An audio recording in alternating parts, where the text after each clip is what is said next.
हाय, आता चालू आहे लग्नाचं सीझन. लग्न म्हटलं म्हणजे शिदोरी आलीच. तर शिदोरीमध्ये पुरणाच्या पोळीला मुख्य असा मान असतो. तर पुरणपोळ्या बनवायच्या, त्यांना सजवायचं वगैरे अशी शिदोरी पॅक केली जात असते. तर चला बघूयात. तर हे बघा, इथं छान असं पुरण बनवलेलं आहे. त्याच्या छोट्या छोट्या मस्त अशा पुरणाच्या पोळ्या बनवून घेतल्यात. ही नवरदेवाकडची शिदोरी आहे. तर नवरदेवाकडून पुरणपोळीच्या 7, 9, 11 अशा पुरणपोळ्यांची शिदोरी बांधली जात असते. ज्या पुरणपोळ्या असतात त्या छान अशा तूप लावून बनवायच्या आणि त्यानंतर त्यांना तूप लावूनच सजवलं जात असतं. सजवण्यासाठी इथं ड्रायफ्रूट्सचा आणि बाकी चेरी वगैरे अशा साहित्यांचा वापर केला जात असतो. तर फुलं वगैरेसुद्धा आपल्याला ज्याचा वापर करायचा असला आपण ते करू शकता. तर इथं मी ड्रायफ्रूट्स आणि काही फुलं वगैरेचा वापर केलेला आहे.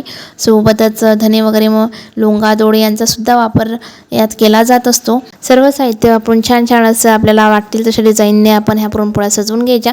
सजवून झाल्या की त्यांना थोडंफार थंड होऊ द्यायचं आणि स्पेशल एका प्लेटवरती एक एक पुरणपोळी सजवायची आणि त्यानंतर हॉटपॉटमध्ये पॅक करायच्या आणि अशी आपली ही शिदोरी तयार होत असते. तुमच्याकडे पण अशी शिदोरी करतात का हे कमेंटमध्ये नक्की सांगा. चला तर मग पुन्हा भेटूया. बाय.